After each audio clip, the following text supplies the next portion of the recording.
Good morning children. आपकी हिंदी कक्षा में आपका स्वागत है। आज मैं चैप्टर पढ़ा रही हूँ। थोड़ा सा मैंने आपको तो एक्सप्लेन कर दिया था। चैप्टर का नाम है कारतूस। लेखक हबीब तमीम। जन्म 1923, स्थान छत्तीसगढ़ के रायपुर में इनका जन्म हुआ था। 1923 में छत्तीसगढ़ के रायपुर में जन्मे हबीब तमीम। 1944 में नागपुर से स्नातक की उपाधि इन्होंने प्राप्त की। उसके बाद ब्रिटेन की नाटक अकादमी से नाट्य लेखन का अध्ययन करने गए और फिर दिल्ली फिर दिल्ली आ गए।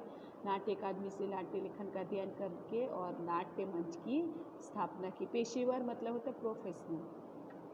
कई पुरस्कारों रचनाएं इनकी है, कई पुरस्कारों, फेलोशिप और पद्मश्री से सम्मानित हबीब तमीम के प्रमुख नाटक हैं आगरा बाजार, चरणदास चोर, देख रहे नैन, हिरमा की अमर कहानी।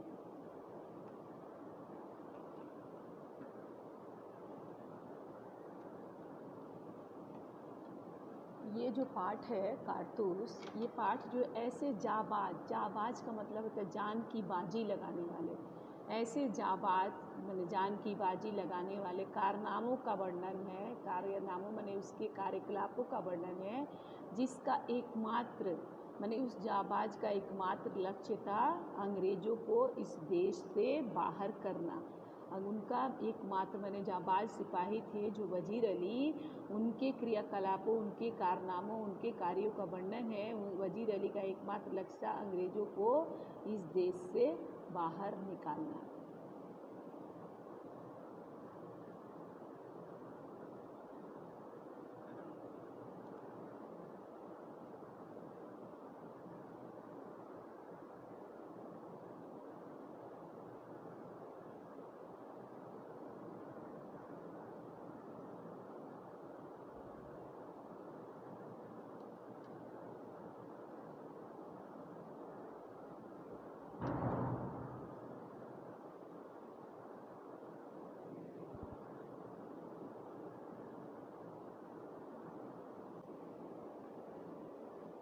कंपनी के हुक्मरानों माने कंपनी के शासक का नींद हराम, नींद बर्बाद करने वाला दिलेर माने दिलदार व्यक्ति इतना साहसी था कि शेर की मांद माने शेर के गुफा में पहुंचकर दो हाथ माने सामने शेर की गुफा में उतना खूंखार आदमी के सामने पहुंच के उसके सामने जाके प्रस्ताव रखना, और वहाँ से खाली प्रस्ताव ही नहीं रखना, वो खेमा में पहुँचे नहीं, वो कर्नल पर ऐसा रौब गालिब माने रौब का असर किया कि उनसे माने कर्नल के मुंह से भी ये शब्द निकले कि जो शत्रु और अपराधी के लिए नहीं बोले जा सकते थे। उस तरह के शब्द कर्नल के मुंह से निकले।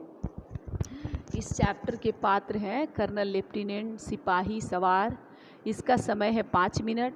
ज़माना कब का समय का है? 1799 का है। समय रात का है। स्थान क्या है? गोरखपुर के जंगल में कर्नल कालीन। एक जगह जो है गोरखपुर के जंगल में कालिंज के खेमे का अंदर का हिस्सा है। 2 अंग्रेज बैठे बातें कर रहे हैं, 2 अंग्रेज अफसर बैठ के बात कर रहे हैं।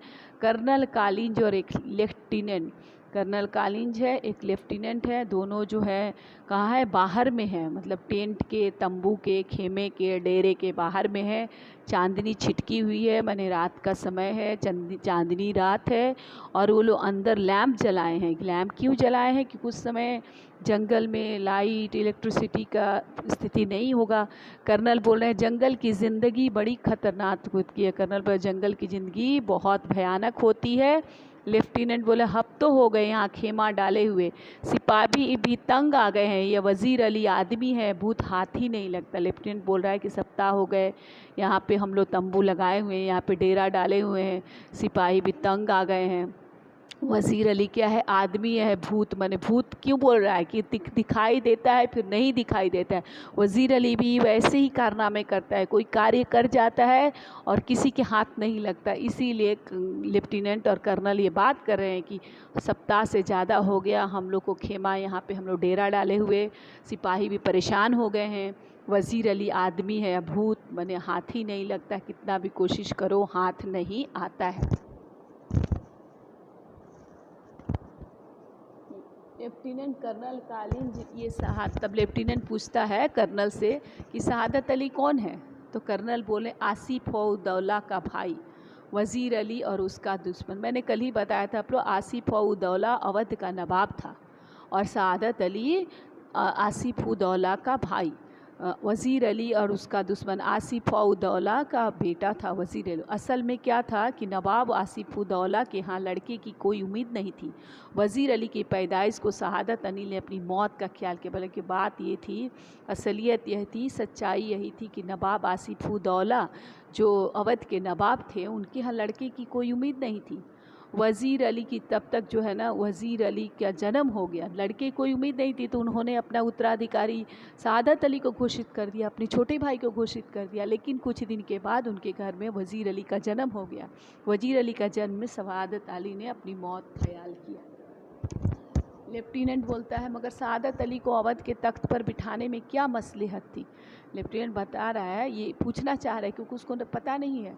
अवध के गद्दी पर वज़ीर अली को हटा के शहादत अली को बैठाया गया, तो बता रहा है कि शहादत अली को गद्दी पर बैठाने में क्या तख्त बने सिंहासन पर बैठा क्या मसले मैंने क्या कारण था। तो कर्नल बोल रहा है शहादत अली हमारा दोस्त है और बहुत ऐश पसंद आदमी है, इसलिए हमें अपनी आधी मुमलिकत दे दी और 10 लाख रुपये नकद। अब वो भी मज़े करता है और हम भी। यानी कह रहे कर्नल बोल रहा है कि शहादत अली क्योंकि वज़ीर अली अंग्रेज़ों का बात नहीं मानता था, अंग्रेज़ों का कट्टर दुश्मन था। तो कर्नल बता रहा है कि शहादत अली जो हमारा दोस्त है और बहुत ऐश पसंद माने ऐशो आराम पसंद करने वाला आदमी है, इसलिए हमें अपनी आधी मुमलिकत यानी आधी जायदाद, आधा जायदाद उन्होंने क्या किया, शहादत अली को दे दिया। और शहादत अली ने ऐश पसंद व्यक्ति है तो आधा जायदाद दे दिया, 10 लाख रुपए भी दे दिया। इसलिए उन लोगों ने क्या किया, उनके पास जो उन लोगों ने शहादत बता रहा है कि शहादत अली उनका दोस्त है अंग्रेज़ों का। लेफ्टिनेंट वो कर्नल बोल रहा है कि शहादत अली उनका दोस्त है, ऐशो आराम पसंद करता है, इसलिए हमें अपनी वो क्या किया, उसको अवध के गद्दी पर हम लोग बैठाए तो आधा जायदाद तो दे दिया और 10 लाख रुपया दे दिया। तो ऐश पसंद आदमी है, वो भी मज़ा करता है, हम भी मज़े करते हैं, मैंने हमें भी पैसा और जायदाद मिल गया तो हम भी खुश हैं, उसे भी गद्दी मिल गई वो भी खुश है। वज़ीर अली को हमने गद्दी से हटा दिया। तो लेफ्टिनेंट बोल रहा है सुना है वज़ीर अली अफ़गानिस्तान के बादशाह शाह जमा को हिंदुस्तान पर हमला करने की दावत दे रहा है। लेफ्टिनेंट फिर बता रहा है कि हमको पता चला है कि वज़ीर अली को तो भाग गया है यहाँ से, उसने गद्दी पे मतलब गद्दी पे था, गद्दी से हम लोग हटा दिया है, फिर वो तो भाग गया है, लेकिन वो बादशाह जो है ना अफ़गानिस्तान का बादशाह जिसका नाम है शाह जमा, उसको हिंदुस्तान पर हमला करने के बने वज़ीर अली बोल रहा है कि आप हिंदुस्तान पे हमला करिए, तब तक अंग्रेज़ आपसे हमला में जुड़ जाएंगे, तब तक मैं शासन कर सकूँगा। कर्नल अफ़गानिस्तान को हमले की दावत सबसे पहले असल में टिप्पू सुल्तान ने दी थी, फिर वज़ीर अली ने भी उसे दिल्ली बुलाया, फिर शमसुद्दौला। तब कर्नल बता रहा है कि ये नई बात नहीं है, अफ़गानिस्तान को सबसे पहले निमंत्रण मैंने टीपू सुल्तान जब मैसूर का सम्राट था तो सबसे पहले उसने अफ़गानिस्तान पर हमले की दावत टीपू सुल्तान को दी, टीपू सुल्तान ने दिया था अफ़गानिस्तान के राजा को, फिर वज़ीर अली ने भी उसे दिल्ली बुलाया, फिर शमसुद्दौला। मैंने कह रहे हैं कि ऐसी पहली बात नहीं है, सबसे पहले अफ़गानिस्तान के को हमले की दावत टीपू सुल्तान दिया था, उस समय भी खतरे में था, वज़ीर अली दिल्ली बुलाया, फिर शमसुद्दौला ने भी उन्हें दावत दिया कि आप लोग आके भारत पे आक्रमण करो, अंग्रेज़ों पे आक्रमण करो। इस प्रकार बेटा आज मैं यहीं तो पढ़ाती हूँ। बताया था कल कि आसिफ उद्दौला अवध का नवाब था, उसके यहाँ कोई संतान की उम्मीद नहीं थी, इसलिए उसने अपने छोटे भाई शहादत अली को अपना उत्तराधिकारी बनाया। लेकिन आसिफ उद्दौला के यहाँ तुरंत पुत्र की प्राप्ति हुई जिसका नाम वज़ीर अली है। वज़ीर अली अब तो आसिफ उद्दौला के मरने के बाद वज़ीर अली ही उत्तराधिकारी बनेगा क्योंकि वो उसका पुत्र था। तब से शहादत अली ने वज़ीर अली को अपना दुश्मन समझा और अंग्रेज़ों से मिल गया। जब आसिफ उद्दौला की मृत्यु हो गई और वज़ीर अली गद्दी पर बैठा तो वज़ीर अली तो अंग्रेज़ों का कट्टर दुश्मन था, तो शहादत अली अंग्रेज़ों से मिलके वज़ीर अली को गद्दी से उतार दिया और ख़ुद गद्दी पे बैठ गया। और गद्दी के बैठने के पीछे उसका कमिटमेंट था कि वो आधा जायदाद देगा और 10 लाख रुपया देगा। उसने ईस्ट इंडिया कंपनी अंग्रेज़ों को यानी कर्नल को कालिंज को 10 लाख रुपया और आधा जायदाद दे दिया। इस प्रकार गद्दी पे बैठ के उसे वो अवध की राजगद्दी मिल गई जो इसकी चाहत थी, वो खुश था। और इधर ईस्ट इंडिया कंपनी के भी कर्नल खुश थे, उन्हें भी पैसे मिल गए, जायदाद मिल गई। लेकिन वज़ीर अली तो चुपचाप नहीं बैठा था, वो भले बनारस में था, वहाँ से वकील का कत्ल करके वो बाहर भाग गया था, लेकिन अंदर ही अंदर वो अफ़गानिस्तान के नवाब को, शाह जमा को दावत दे रहा था, निमंत्रण दे रहा था कि आप आकर इंडिया पे आक्रमण करो। वो चाहता था कि वो लोग इंडिया पे आक्रमण करेंगे तो अंग्रेज उनका ध्यान उस तरफ चला जाएगा, तब तक ये अवध की राजगद्दी पे कब्जा कर लेगा।